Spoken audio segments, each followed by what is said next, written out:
Hello, welcome to today's presentation, Keeping Kids Healthy with Vaccines, presented by Dr. Shilpa Sulochana, pediatrician with Washington Health Medical Group. Dr. Sulochana earned her medical degree from Bangalore Medical College in India and completed her pediatric residency at Nassau University Medical Center in New York. Dr. Sulochana is a board-certified pediatrician with over 12 years of experience. She brings a comprehensive approach to her practice, treating a wide range of conditions, from ADHD and anxiety to general wellness. She is especially passionate about newborn care and loves supporting parents as they navigate the early challenges of parenthood. She is fluent in English, Hindi, and Kannada, and when she isn't caring for patients, she enjoys dancing and playing volleyball. Please welcome Dr. Sulochana. Thank you, Kayla, for the kind introduction. Today's topic of presentation is keeping your kids healthy with vaccines. Can you guess how many lives have been saved by vaccines in the last 50 years? The numbers are staggering. It's more than 154 million lives. So in today's presentation, I will be talking about a little bit about the history of vaccines, the safety and efficacy of vaccines. By watching this video, patients will have gained evidence-based knowledge and reassurance about vaccine safety and efficacy that will help them make the right choice. So, what are vaccines? The vaccines are biological preparations that train your immune system to recognize and fight infections. They stimulate your immune system to produce antibodies and memory cells. Later, if you are exposed to real infection, your body can respond faster and much stronger. Many of times, you will not even realize that your body is fighting that infection. Do you know when was the first ever vaccine administered? Let's look at the history of vaccines and the important milestones. I think it is important to understand the history in order to appreciate the modern vaccination. The first ever vaccine was administered in the year 1796 by Edward Jenner. He created a smallpox vaccine against using the cowpox virus. He noticed that milkmaids who were exposed to cowpox were immune to smallpox. This marked the birth of modern immunology. In the 1800s, Louis Pasteur postulated the germ theory, and he also developed vaccines for rabies and anthrax. This revolutionized the preventative medicine. In the 1920s, when there were wars going on and there were a lot of wound infections, t-dap vaccine was developed, and in the 1950s, polio vaccine was developed, both injectable and oral polio vaccine. This dramatically reduced the polio worldwide. In the 1960s and 80s, MMR hepatitis B vaccines were developed, and also there was global expansion of these vaccine programs. And then the era of modern biotechnology, where vaccines for cancers like cervical cancer was developed, and all the way up to mRNA vaccine for COVID. Let's look at this slide. This slide shows the number of cases in the pre-vaccination era compared to the post-vaccination era. So if you look at the percentage decrease, there's almost 90 to 100% decrease in some of the diseases. Let's look at some of these vaccines in detail. Measles, in the pre-vaccination era, there were 3 to 4 million infections per year with 48,000 hospitalizations annually. And there were 400 to 500 deaths per year. And after the vaccination, within the first 2 years of measles vaccine was invented, there was 90% reduction of cases. And disease was almost eliminated in many regions. Unfortunately, in the year 2025, we saw the most number of cases in the last decade. Almost 1,600 cases were reported in the year 2025. Let's look at the polio vaccination. In the pre-vaccination era, there were 13,000 to 20,000 paralytic cases reported per year, and many children were left with lifelong disability. In the post-vaccination era, the cases reduced significantly by more than 99%. And many parts of the world has eliminated polio. Unfortunately, due to low vaccination rates, a few regions still see some wild polio viruses. Let's look at H influenza. Before the vaccination, it used to be the leading cause of bacterial meningitis in children. And in the post-vaccination era, there's 99% reduction in the invasive H influenza infection. Some countries have rarely seen this infection in the post-vaccination era. Let's talk about hepatitis B vaccine. In the recent days, there has been a lot of news about hepatitis B vaccine. Recently, ACIP voted to end the universal at-birth recommendation for newborns. Let's look at how hepatitis B is transmitted. In older adults, hepatitis B is transmitted via sexual activity, IV drug use, and blood transfusion. In a newborn, the common mode of transmission is vertical transmission from mother to the baby. It is noted that almost 20% of mothers will never get tested for hepatitis B virus during the pregnancy. And hepatitis B spreads from micro droplets of blood and body fluids coming in contact with a small open skin area. This can come from other caregivers like fathers, grandparents. Many adults may not even know that they're carrying the virus. So this hepatitis B virus is much more contagious and can stay active up to 7 days on surfaces.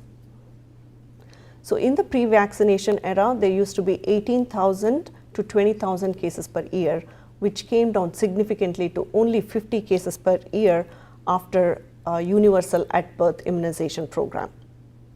So what does this tell us?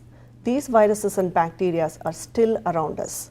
Due to herd immunity, we do not see serious infections caused by these viruses and bacteria.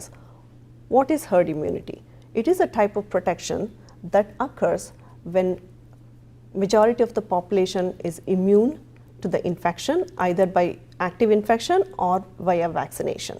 So as this herd immunity goes down, these bacteria and viruses will resurge and attack the most vulnerable population of our community. Let's look at what is in a vaccine. Much of the vaccine skepticism stems from fear about the contents of the vaccine. So let's break down these contents. The main ingredient is the antigen. It can be an inactivated virus, a weakened virus, a protein subunit, or a polysaccharide part. Let's talk about thimerosal. Thimerosal, which is a chemical composition, is ethyl mercury, used to be a preservative in vaccines before 1999. Now, I want you to know the difference between ethyl mercury with methyl mercury. Methyl mercury is found in contaminated fish and it gets accumulated in your body and that can cause toxicity. Whereas ethyl mercury is completely eliminated from the body within 3 to 7 days. Numerous studies showed no association between ethyl mercury and autism or any other neurodevelopmental side effects.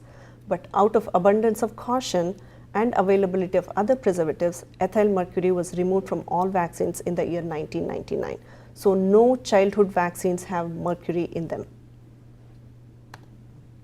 Let's look at aluminum. Aluminum is an adjuvant that enhances immune response. The amount of aluminum in a vaccine is 0.1 to 0.8 milligrams. What if I tell we get much higher doses in water and food that we consume on a daily basis? Numerous studies for 70 years and in billion vaccine doses, aluminum was studied and it was noted to be safe and it is effectively eliminated from our body. Let's look at formaldehyde. Formaldehyde keeps bacterial toxins inactive and makes sure the vaccines cannot cause disease. The amount of formaldehyde in vaccine is 0.1 to 0.2 milligrams. What if I tell a normal adult produces up to 50 milligrams of formaldehyde as a normal metabolite? And vaccines also have some sugars, gelatin, and some egg products in very trace amounts. What does this tell us? Vaccine ingredients are highly studied and regulated for safety. The amounts used are extremely small, often far lower than what we encounter naturally in food or in the environment. Vaccines do not contain toxic doses of any ingredient. Let's look at some of the common side effects of vaccine. Vaccine side effects are minor, short-lived, and it will resolve completely. Symptoms such as fever, soreness, swelling, fatigue, and joint pain shows that your immune system is responding. Serious side effects from vaccines are very rare, almost 1 in a million. Serious side effects as anaphylaxis can be easily treated. In my 15 years of experience as a pediatrician, I've not encountered a single side effect of vaccine that was severe or permanent or caused lifelong disability. So there's another layer of safety net when it comes to vaccine side effects. Vaccine safety monitoring system helps as another layer of protection. There are two different systems. Passive, which is vaccine adverse event reporting system, where anyone from the population can report an incident, an adverse event from a vaccination. And there are active surveillance system, such as Vaccine Safety Data Net, which can access medical data and do the research behind vaccine side effects. What are the purpose of this vaccine surveillance system? They ensure vaccine safety after approval and during mass use. They identify rare and unexpected side effects that may not appear during clinical trials. If there is a safety alert, if there is side effects that are reported in different parts of the country, numerous side effects, these will alert the researchers and it will help them in the timely intervention. And also helps to maintain public trust through transparent reporting and analysis. Before I end this presentation, I would like to talk about vaccines and autism. In the year 1998, Andrew Wakefield, a British physician, published a paper stating that MMR vaccine was linked to autism. But many studies that came after failed to replicate this association. In fact, the study was found to be fraudulent. He used only 12 children as sample size. There was financial conflict of interest and the results were altered. Finally, in the year 2010, the study was retracted and many studies that followed have debunked the theory of vaccines causing autism. Multiple sources say that at least 40 high-quality studies involving over 5.6 million people across multiple countries have found no link to autism. In conclusion, I want to emphasize that vaccines remain one of the most effective tools in preventing infectious diseases.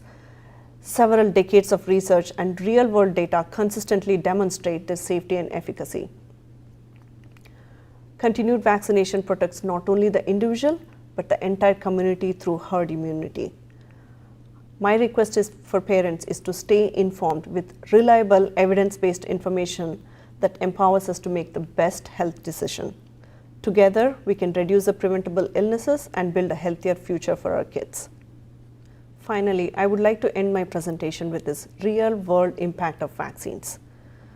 Between 1994 and 2023, there's been 508 million cases of illnesses prevented, 32 million hospitalizations prevented, and more than 1 million deaths have been prevented from vaccines.